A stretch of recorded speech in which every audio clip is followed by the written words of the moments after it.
দ্বিতীয় অংশ ক্লাস নিয়ে উপস্থিত হয়েছি। পৃষ্ঠা তোমরা 39 পৃষ্ঠা খুলেছ আশা করি এর মধ্যে। তো বন্ধুরা, আজকের এই ক্লাসে তোমরা কি কি জানতে পারবে? প্রথমেই ক্রিয়াপদ কি এটা জানতে পারবে, বিভিন্ন প্রকারের ক্রিয়াপদগুলোর নাম বলতে পারবে এবং অকর্মক, দ্বিকর্মক, প্রযোজক এবং যৌগিক ক্রিয়াপদের উদাহরণ সহ সংজ্ঞা বলতেও পারবে এবং লিখতেও পারবে। আসো আমরা যদিও আগের ক্লাসে আমরা এটা জেনেছি, তারপরও মনে করিয়ে দেওয়ার জন্য আবার একটু দেখিয়ে দিচ্ছি তোমাদের। ক্রিয়াপদ বলতে আমরা জানি যে পদ দ্বারা কোনো কিছু করা বা কোনো কাজ করা বোঝায় তাকে ক্রিয়াপদ বলে। শিক্ষার্থী বন্ধুরা, তোমরা এটা আগেও থেকে জানো, তারপরও মনে করিয়ে দিচ্ছি। ক্রিয়াপদ হলো যে পদ দ্বারা কোনো কিছু করা, হওয়া, যাওয়া, লওয়া এই সকল কাজ বোঝায় তাকে ক্রিয়াপদ বলে। যেমন বাবা এসেছেন, এখানে এসেছেন পদটি ক্রিয়াপদ। ঘড়িতে 10টা বাজে, 10টা বাজে শব্দটি, বাজে শব্দটি ক্রিয়াপদ। আমি অঙ্ক করছি, এখানে করছি শব্দটি ক্রিয়াপদ। তো এখন আসো বন্ধুরা, এই ক্রিয়াপদ কত ধরনের হতে পারে এটা আমরা আবার একটু মনে করিয়ে নিব।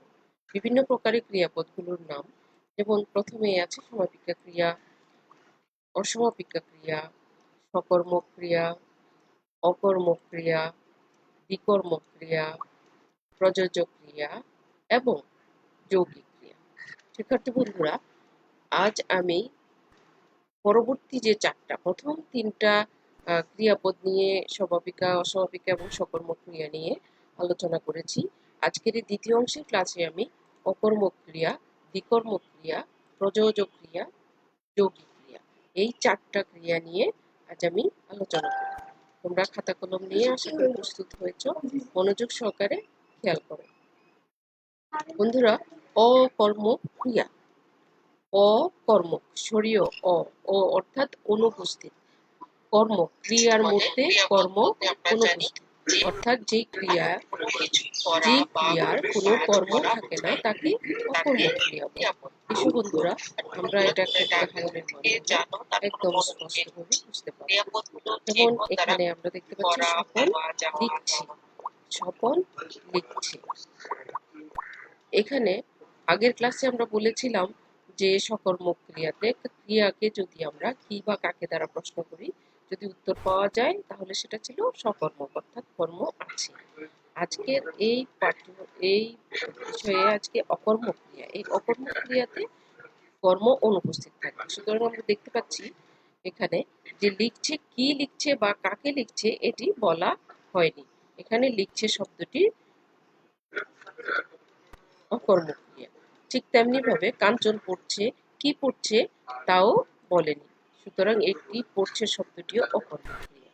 আবার দেখো, রবি মারছে, কাকে মারছে, কেন মারছে কিছুই বলা হয়নি। এখানে কর্ম অনুপস্থিত রয়েছে, তিনটা বাক্যে কর্ম অনুপস্থিত রয়েছে, লিখছে, পড়ছে, মারছে। কি পড়ছে, কি লিখছে, কি মারছে কিছুই বলা হয়নি।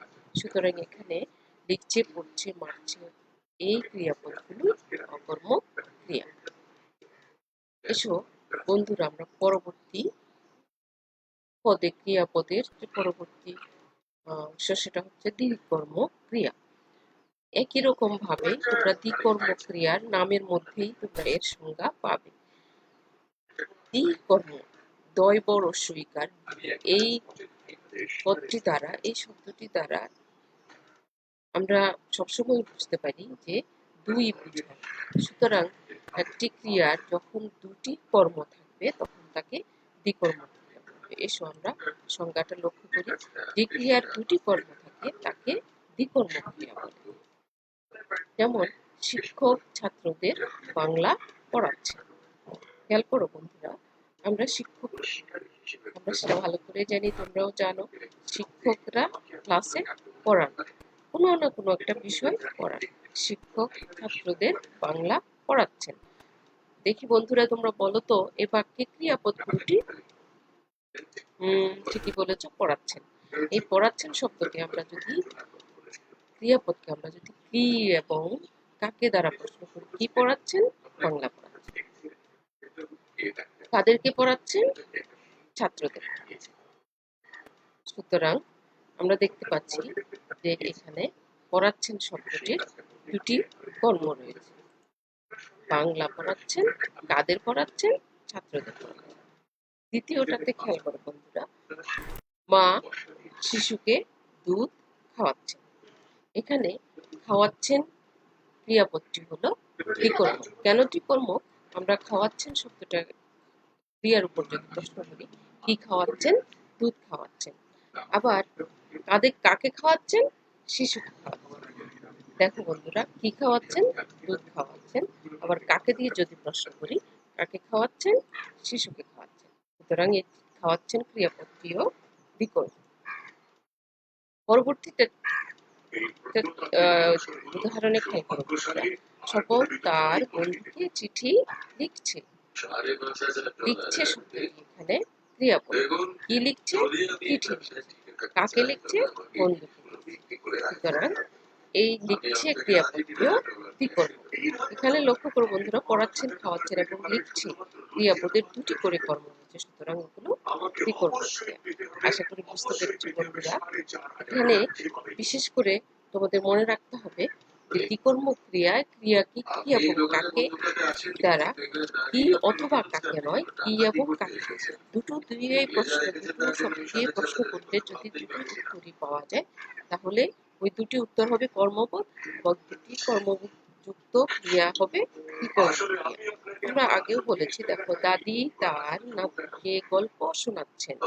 এই উদাহরণে শোনাচ্ছেন শব্দটি হচ্ছে ক্রিয়াপদ। এই শোনাচ্ছেনকে যদি আমরা প্রশ্ন করি, কি শোনাচ্ছেন? গল্প। কাদেরকে শোনাচ্ছেন? নাতনিদের। সুতরাং বন্ধুরা, তাহলে এখানে শোনাচ্ছেন শব্দ ক্রিয়াপদটি হবে বিকর্ম। এখানে ক্রিয়াপদটি শোনাচ্ছেন কে, যদি আমরা প্রশ্ন করি কি শোনাচ্ছেন এবং কাকে শোনাচ্ছেন, দুটি প্রশ্নেরই উত্তর পাওয়া যায়। সুতরাং আমরা নিশ্চয়ই আমরা বুঝতে পেরেছি বন্ধুরা যে বিকর্ম ক্রিয়া কি। এসো আমরা তাহলে পরবর্তীতে যাই। এরপরে আছে প্রযোজক ক্রিয়া। বন্ধুরা, প্রযোজক ক্রিয়া, এটা তোমরা বুঝতে পারলে একদম সহজ। খেয়াল করো, এই ক্রিয়া অন্যের দ্বারা চালিত হয়, তাকে প্রযোজক। চারটি বাক্যে আমরা জানি উদ্দেশ্য, বিধেয়, ক্রিয়া এবং আরো অন্যান্য পদ। এই বাক্যে উদ্দেশ্য নিজে কাজ না করে যখন অন্যকে দিয়ে কাজটা করায়, তখন ক্রিয়াপদ হবে প্রযোজক। যেমন এখানে মা থেকে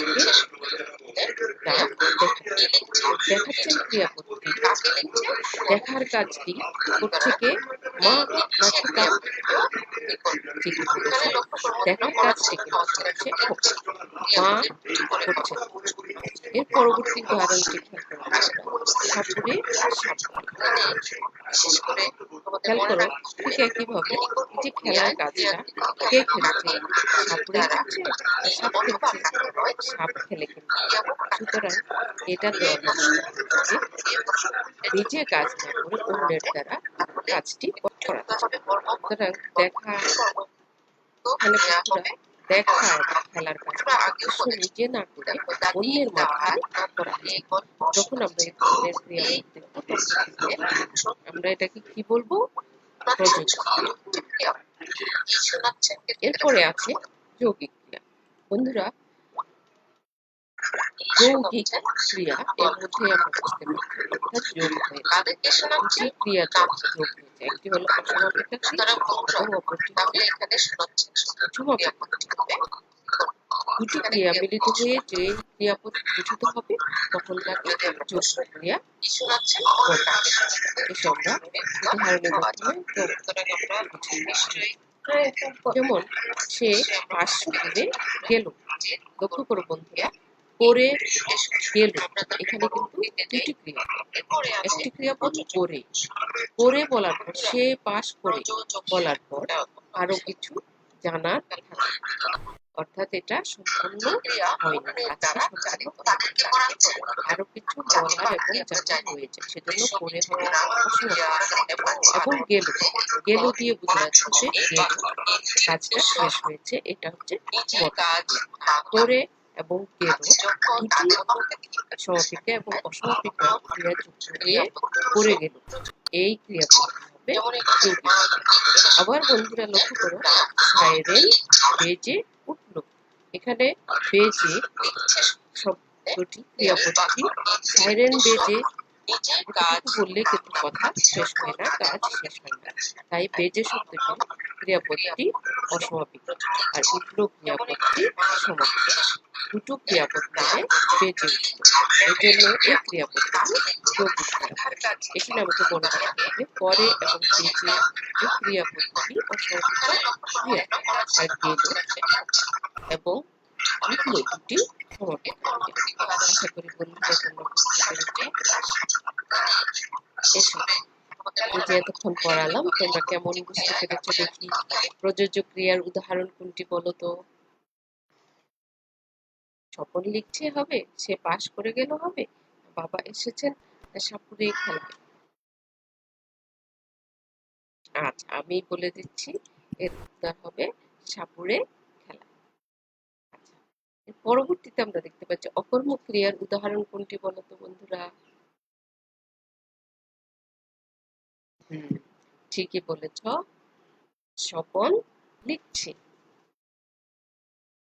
আশা করি তোমরা বুঝতে পেরেছ।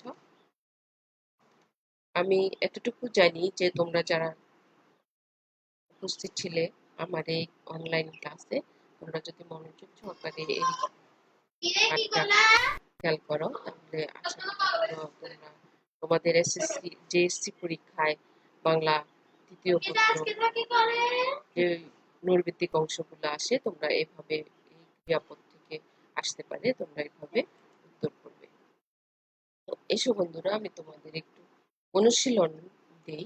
সেটা হলো তোমরা তোমাদের বাংলা ব্যাকরণ ও নির্মিতি বইয়ে 38 ও 39 পৃষ্ঠার উদাহরণগুলো অনুশীলন করো। ঠিক আছে বন্ধুরা, আজ তাহলে এতটুকুই রইল। ভালো থেকো,